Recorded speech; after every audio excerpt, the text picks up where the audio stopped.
예. 지난주부터 뜨거운 관심을 받았던 네티즌 수사대 자로. 자로는요, 지난 국정원 대선 개입 사건 당시에 국정원의 댓글들을 찾아내면서 이 사건 수사에 단초를 제공했던 아주 유명한 네티즌이죠. 그런가 하면 정성근 문화부 장관 내정자의 숨겨진 이력들도 샅샅이 찾아내서 낙마시키는데 결정적인 역할을 하기도 했습니다. 그런 그가 이번엔 세월호 침몰의 새로운 원인을 찾아냈다 하니까 이목이 집중될 수밖에 없었던 건데요. 이게 무려 8시간 49분짜리 영상입니다. 워낙 길다 보니 이게 업로드에 문제가 생겨서 예고대로 어제 공개는 못했습니다. 하지만 한 TV 다큐 프로그램을 통해서 짤막한 요약본이 공개가 됐죠. 이미 떠들썩한데요. 네티즌 수사대 자로 직접 만나보겠습니다. 신원보호를 위해서 음성 변조를 한다는 거 알려드리고요. 편의상 자로 씨라고 부르겠습니다. 자로 씨 안녕하세요. 네, 안녕하세요. 아니 어제 오후 4시 16분에 영상을 공개하기로 했었는데 아직도 업로드가 안 됐네요. 네, 빨리 보여드려야지 제 마음도 홀가분할 것 같은데요. 이렇게 영상을 올리고 이런 분야는 조금 미숙하다 보니까 좀 시행착오를 겪었던 것 같습니다. 아니 그러니까 방송 기술을 전문적으로 배우고 이런 편집해보고 이런 분이 아니세요? 전혀 아니죠. 그럼 이 작업은 언제 시작을 하신 겁니까? 참사가 터지고 약 6개월 정도 지났을 때부터 조사를 시작을 했고요. 다큐를 만들기 시작한 거는 올해 1월부터 본격적으로 작업을 하기 시작했습니다.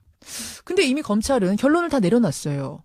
입에는 보건력도 좋지 않았고 과적을 했고 거기다가 화물을 고박도 제대로 해놓지 않은 데다가 조종까지 미숙했다. 이게 다 복합적으로 돼서 배가 침몰한 거다. 이렇게 결론을 내리지 않았습니까? 네, 그 부분이 아니라고 봤습니다. 그 검찰의 4가지 그 세월호 침몰 원인에 대해서 구체적인 증거를 들어서 반박을 시작하는 걸로 이야기가 시작됩니다. 그렇군요. 아니 그러면은 뭐가 부족하다고 보신 거예요? 검찰이 내린 결론에? 만약에 검찰이 내린 결론이 맞다면은 각종 연구소에서 시행한 시뮬레이션 자료가 실제 세월호의 항적과 일치해야 합니다. 그런데 이제껏 시행했던 그 어떤 시뮬레이션 자료도 지금 현재 나타나고 있는 세월호의 항적을 만들어내지 못하고 있습니다. 실제 세월호의 항적은요, 사고 당시에 일어났던 항적은 굉장히 급격한 급변침을 하고 있고요. 반면에 각종 시뮬레이션 자료는 실제 세월호의 항적보다도 훨씬 완만한 형태로 시뮬레이션 결과가 나온 것을 알 수 있습니다. 그렇다면 결론적으로 자로 씨가 찾아낸 세월호 침몰의 원인, 진실은 뭐라고 결론 내리신 겁니까? 2년 2개월의 조사 후에. 제가 찾아낸 모든 정황들은 딱 하나의 결론으로 귀결됩니다. 그건 외력입니다. 잠수함 충돌일 가능성이 가장 높다고 보고 있습니다. 잠수함과 세월호가 부딪혔다? 네. 왜 그렇게 보십니까?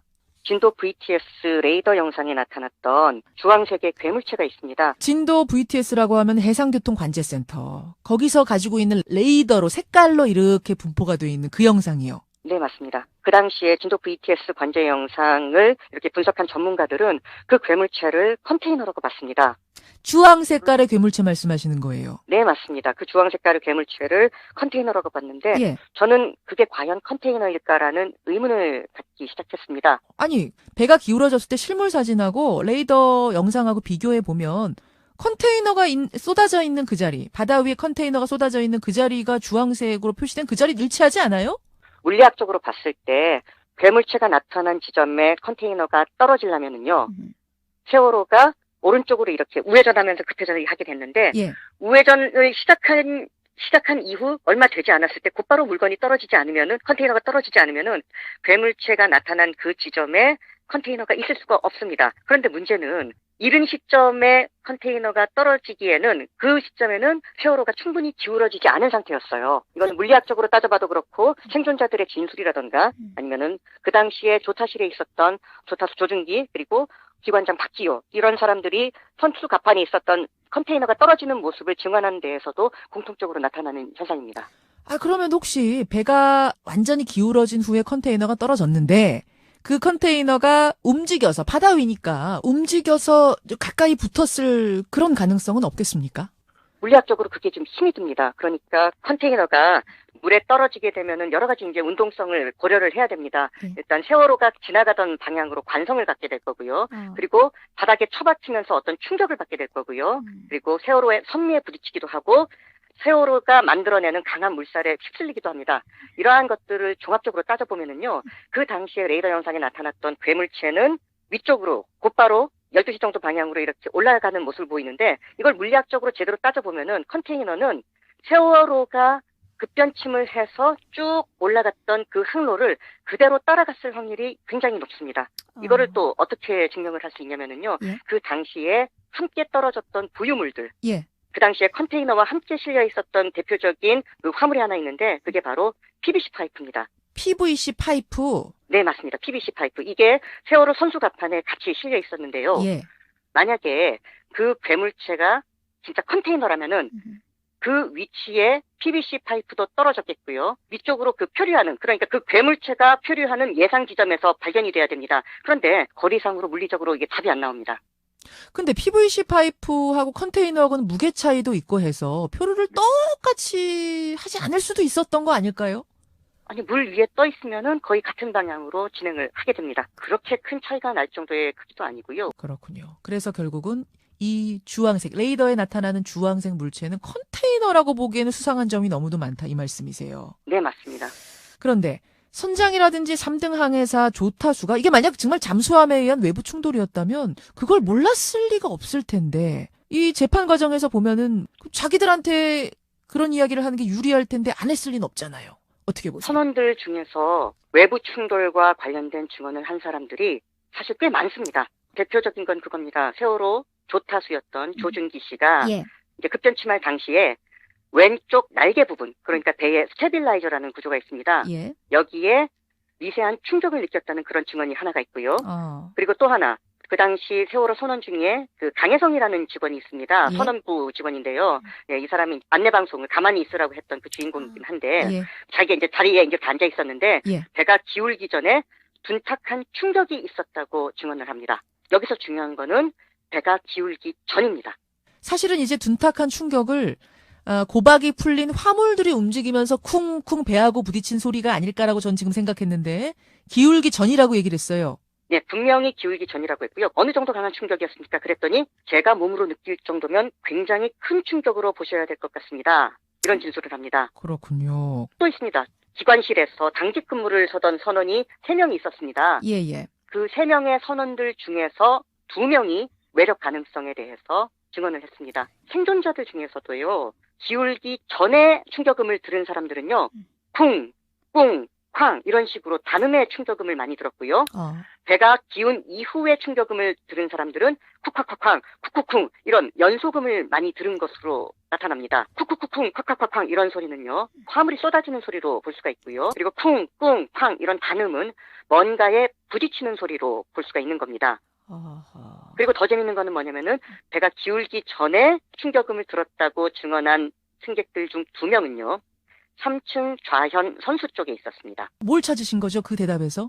그 3층이라는 거는요. 배에서 가장 밑바닥과 가까운 위치고요. 좌현 선수 이 부분은 만약에 실제로 세월호에게 어떤 외력이 가해졌다면은 결국에는 좌현 선수 쪽에 부딪히던가 아니면은 우현 선미 쪽에 부딪혀야 된다는 겁니다. 그런데 구조헬기라든가 척기기 영상들을 이렇게 분석을 해보면은요. 예. 우현 쪽은 이미 다 물 밖으로 드러났습니다. 문제는 여전히 물속에 잠겨있는 좌현 쪽에 어떠한 충격이 가해져 있을 가능성이 남아있는데요. 그 좌현 선수 쪽에 있었던 생존자 2명이 명백할 정도로 외력에 대한 증언을 하고 있습니다. 그러니까 우리가 봤다. 우리가 지금 다 드러나서 밑바닥을 보지 않았느냐라고 생각하고 있지만 거대한 배의 크기로 봤을 때는 드러나지 않은 좌현의 부분이 상당히 있다는 말씀이군요.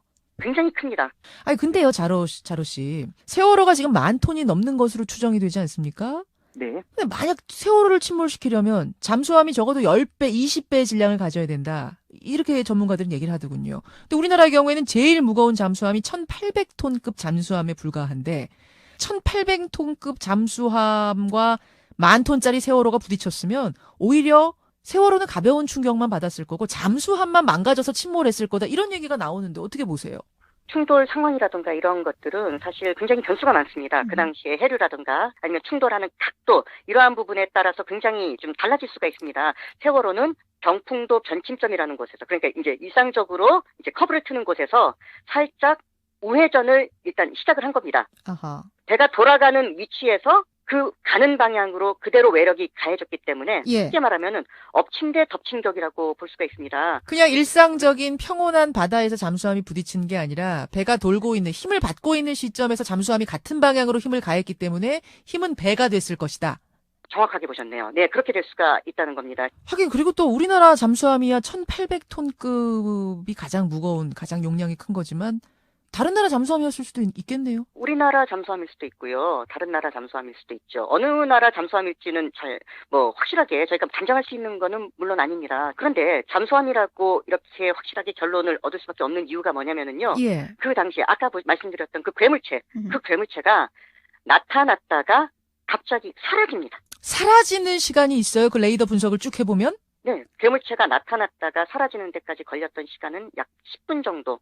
정도 소요가 됐습니다. 그러니까 만약에 그게 컨테이너라면은요. 예. 그러니까 그 컨테이너 예를 들면 그 손수갑판에 있었던 컨테이너가 총 45개였습니다. 45개였는데 그 중에서 25개가 떨어진 것으로 그 당시에 이제 분석을 이렇게 해냈습니다. 예. 한꺼번에 이렇게 똑같이 떨어져가지고 분산되지도 않고 그렇게 같이 떠 있다가 동시에 한꺼번에 사라지는 것이 상식적으로 과연 가능한가?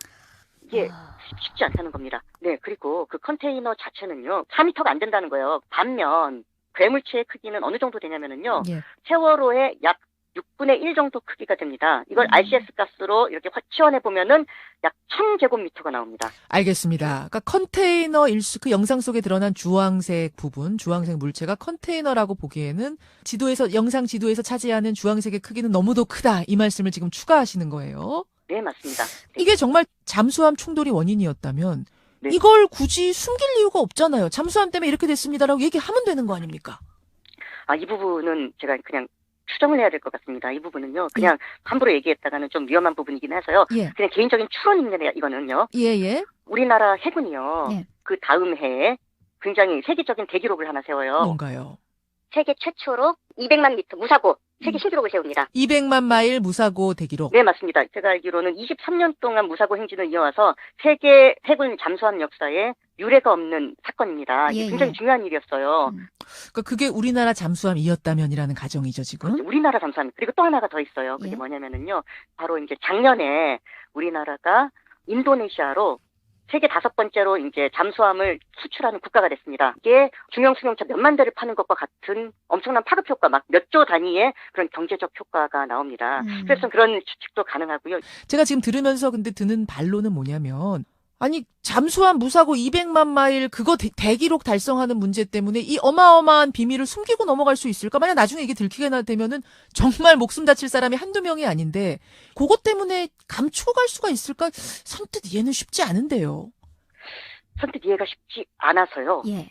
사실 그것 때문에 우리가 소위 말하는 구조가 좀 지연됐다는 의혹, 아니면은 선원을 먼저 차지를 했다는 그런 의혹, 이러한 것들과 혹시 연결돼 있지 않나 그런 의문까지 사실 갖게 됐습니다. 어떻게 보면 이 세월호 사건은 정말 저희가 상상하는 것 이상으로 조금 무서운 일이 숨어있지 않을까 그런 상상마저 듭니다. 그때 근데 많은 잠수부들이 들어가서 시신 인양 작업을 하지 않았습니까? 그럼 그때 이게 큰 파공이 있다면 본 사람이 있어야 될 텐데요. 보기가 힘이 듭니다. 왜 그러냐면요. 예. 지금 세월호는 수면 아래에서 왼쪽으로 기울어져 있습니다. 예. 즉 좌현 선수 부분이 배 밑바닥 해저에 닿아 있기 때문에요. 그 파공이 있는 부분을 지금 볼 수가 없습니다. 알 수 있는 방법은 딱 하나, 인양하는 것밖에 없습니다. 그런데 이 인양이 계속 차일피일 미뤄지고 해를 넘기고 말았습니다. 그러니까 인양이 늦어지고 있는 이유가 혹시 그건 아닐까라고까지 또 연결해서 생각하게 된다. 이런 말씀. 네, 맞습니다. 아까 그리고 그 잠수함하고 부딪힌 게 정말 해군에서 어떤 기록을 세우기 위해 감춘 것일 가능성 말씀하셨는데 해군의 레이더 같은 거 있잖아요. 그런 거 공개하면 되는 거 아닌가요? 그게 바로 KNTDS, 즉 해군 3함대 레이더 영상입니다. 실제로 그 괴물체가 찍혀있을 레이더 영상, 그 괴물체가 어떤 식으로 움직였는지 같이 찍혀있을 그 레이더 영상이 중요합니다. 예. 그거는 제공을 안 했어요, 해군에서? 공개를 안 하고 있습니다. 근데 일부에서는 전문적인 지식이 필요한데 아무리 2년 2개월 동안 연구했다고 해도 이번 거를 밝히는 것은 일반인이 밝히는 건 좀 어렵지 않았겠는가. 얼마나 신빙성이 있을까. 이런 의심들도 하시는데요. 제가 이제 이 다큐를 통해서 굉장히 많은 과학적인 분석을 제시를 합니다. 그런데 이 과학적인 분석은요. 예. 제가 한 게 아니고요. 이화여자대학교의 나노과학부에 계시는 김관묵 교수님이라고 계십니다.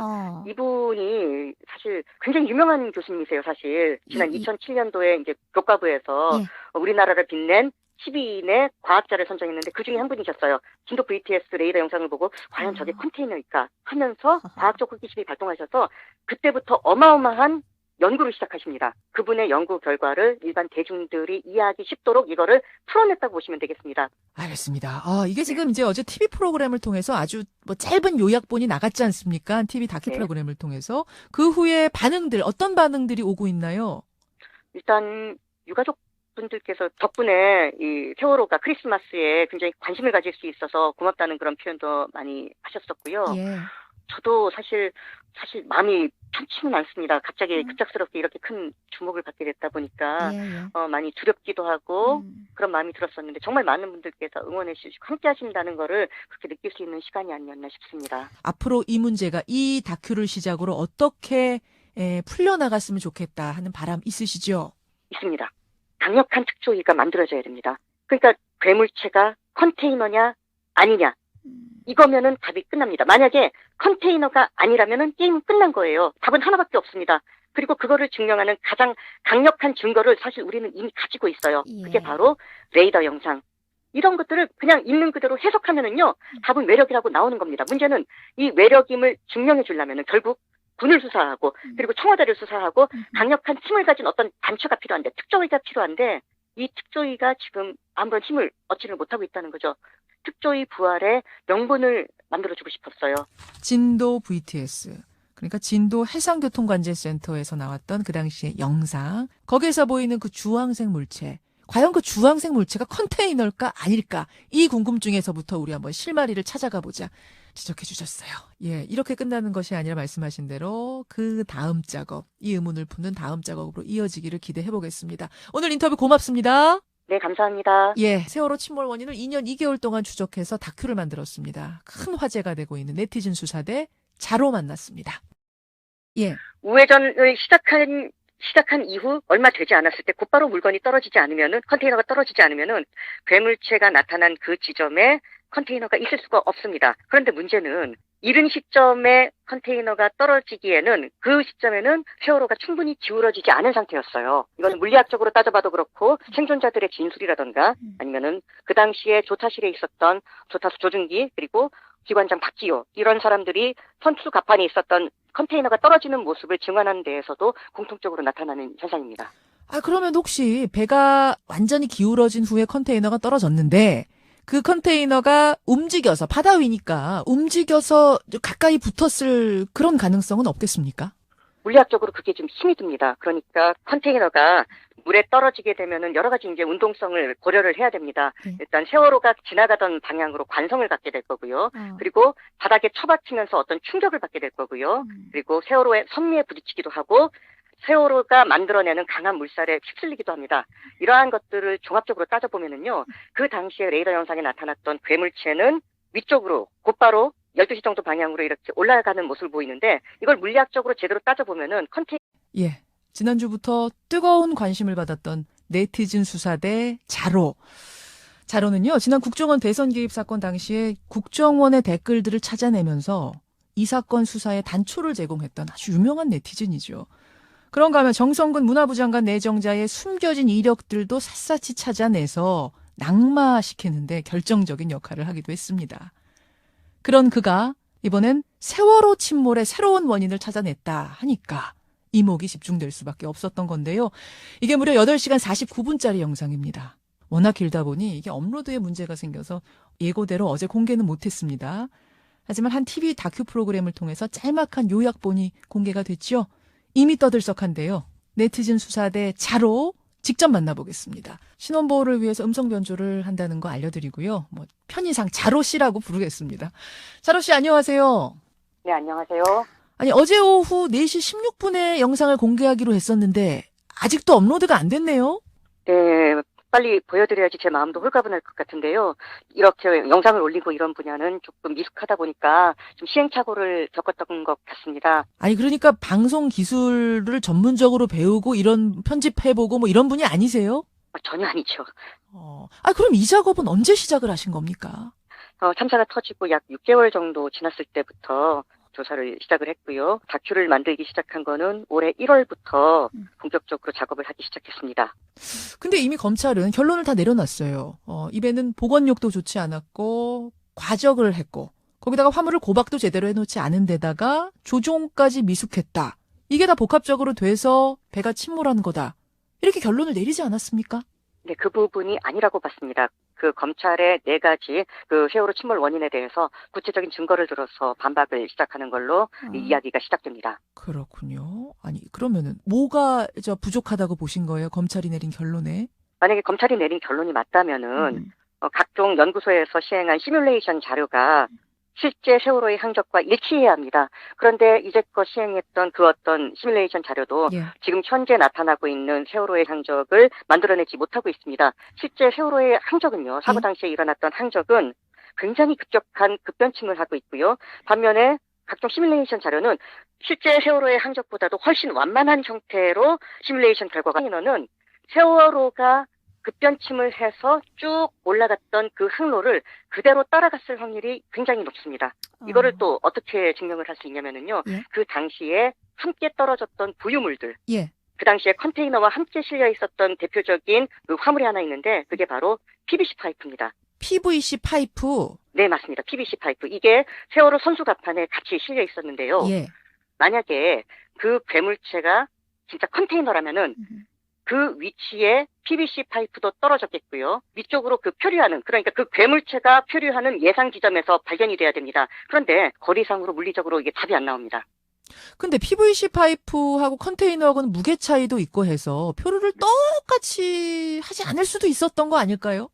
아니, 물 위에 떠 있으면은 거의 같은 방향으로 진행을 하게 됩니다. 그렇게 큰 차이가 날 정도의 크기도 아니고요. 그렇군요. 그래서 결국은 이 주황색, 레이더에 나타나는 주황색 물체는 컨테이너라고 보기에는 수상한 점이 너무도 많다, 이 말씀이세요. 네, 맞습니다. 그런데 선장이라든지 3등 항해사 조타수가 이게 만약 정말 잠수함에 의한 외부 충돌이었다면 그걸 몰랐을 리가 없을 텐데 이 재판 과정에서 보면은 나온 것을 알 수 있습니다. 그렇다면 결론적으로 자로 씨가 찾아낸 세월호 침몰의 원인, 진실은 뭐라고 결론 내리신 겁니까? 2년 2개월의 조사 후에. 제가 찾아낸 모든 정황들은 딱 하나의 결론으로 귀결됩니다. 그건 외력입니다. 잠수함 충돌일 가능성이 가장 높다고 보고 있습니다. 잠수함과 세월호가 부딪혔다? 네. 왜 그렇게 보십니까?